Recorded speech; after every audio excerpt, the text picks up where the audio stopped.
Hello दोस्तों, exploring education आपका स्वागत करता है डेली हिंदू न्यूज़पेपर की क्वेश्चन सीरीज के एक और सेशन।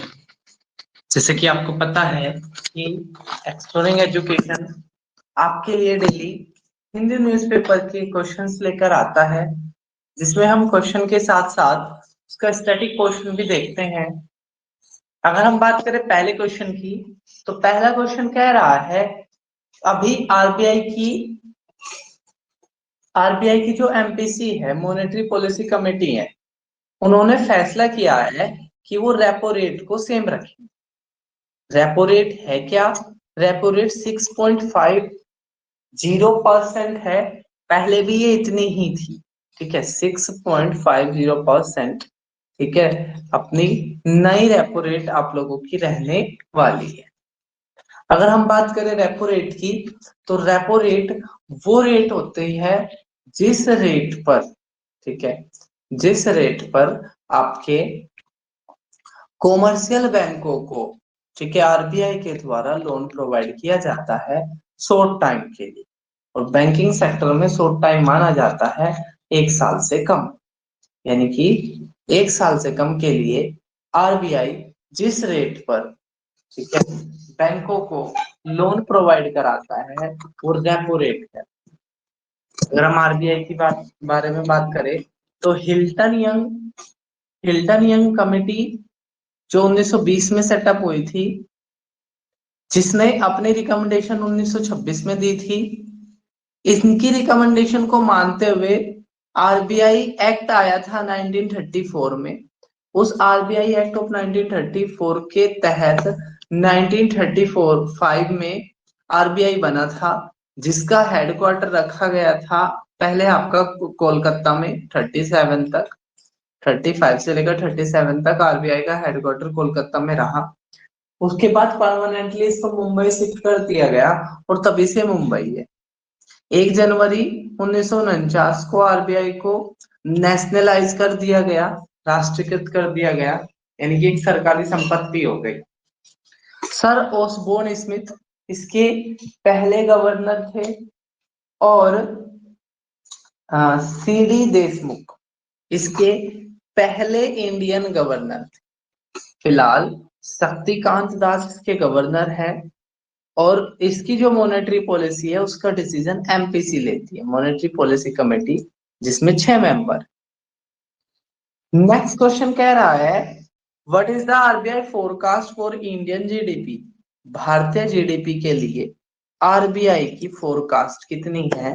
तो ये है 6.5%। ठीक है, 6.5%।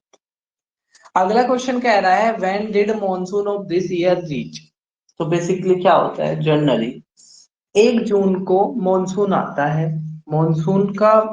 मॉनसून अरेबिक भाषा के वर्ड मौसिन से निकला है, जिसका मतलब होता है मौसम।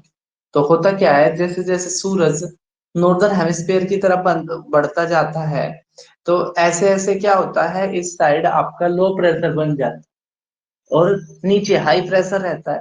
इसलिए भारत के साउथ वेस्ट से कुछ हवाएं आती हैं और यहाँ के माउंटेन इन हवाओं को रोक कर, या रास्ते में जो भी इनके माउंटेन पड़ते हैं वो इनको रोक कर बारिश कराते हैं।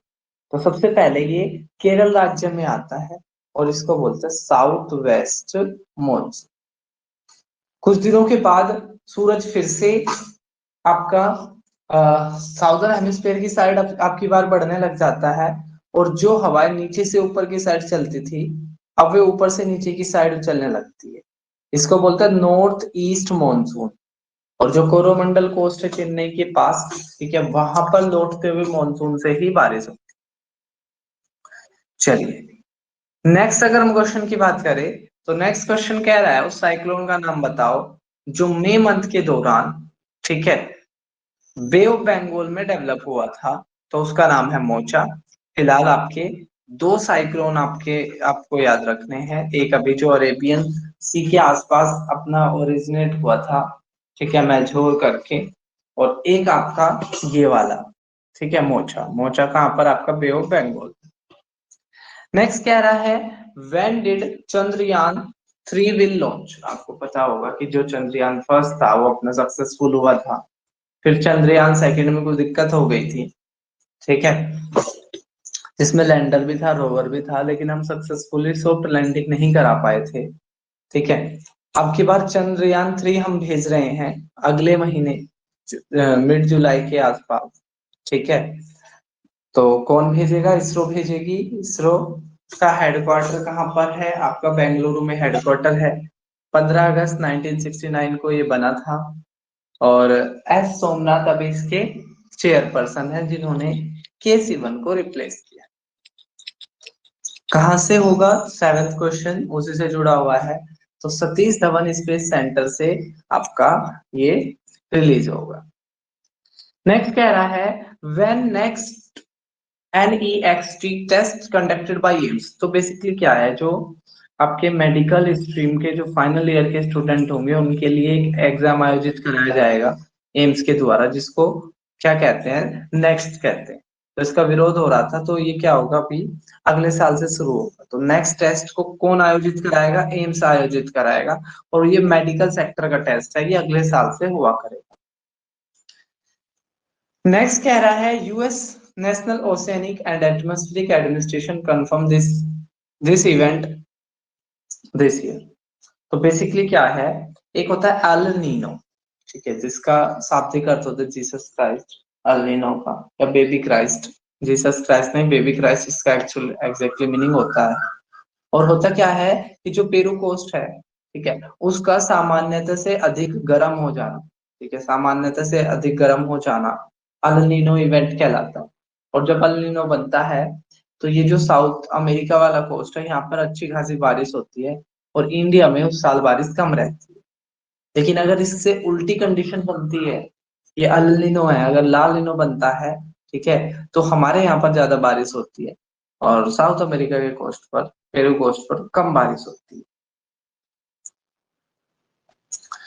नेक्स्ट अगर हम बात करें 9th क्वेश्चन के बाद, अगर हम बात करें 10th क्वेश्चन की, तो 10th क्वेश्चन कह रहा है, आपको पता होगा अभी सेकंड वर्ल्ड टेस्ट चैंपियनशिप चल रही है, ठीक है। पहली जो टेस्ट चैंपियनशिप हुई थी, ठीक है, उसको न्यूजीलैंड ने जीत लिया था। भारत उसमें भी फाइनल में पहुंचा था, और अब की बार फाइनल में पहुंचा हुआ है। तो पहले खिलाड़ी जिन्होंने वर्ल्ड टेस्ट चैंपियनशिप में 100 मारा है, कि फाइनल में 100 मारा है, तो ट्रेविस हेड है, ऑस्ट्रेलिया के खिलाड़ी, ठीक है। अगले 2-3 क्वेश्चन बहुत इंपॉर्टेंट रहने वाले हैं, क्योंकि भारत जिस भी चीज को होस्ट करता है तो वो इम्पोर्टेंट हो जाता है। इंटर कॉन्टिनेंटल फुटबॉल कप हो रहा है, कौन आयोजित कर रहा है? Inter continental football cup Bharat आयोजित कर रहा है। कितनी टीम खेल रही है? 4 टीम खेल रही है। कौन कौन सी है? लेबनान है, वेनेटू है, मंगोलिया है, और इंडिया है। लेबनान, वेनेटू, मंगोलिया, इंडिया, ठीक है। इंटर कॉन्टिनेंटल कप इंडिया आयोजित कर रहा है, फुटबॉल का कप है, ठीक है। और भारत की फुटबॉल टीम के कैप्टन कौन है? सुनील छेत्री। ये चीज आपने याद रखना। तो ये थे अपने 9 जून के करंट अफेयर्स क्वेश्चंस। आपको क्वेश्चन सीरीज कैसी लग रही है कमेंट बॉक्स में जरूर बताना। तो मिलेंगे हम एक नई वीडियो के साथ, तब तक के लिए टेक केयर, जय हिंद, जय भारत।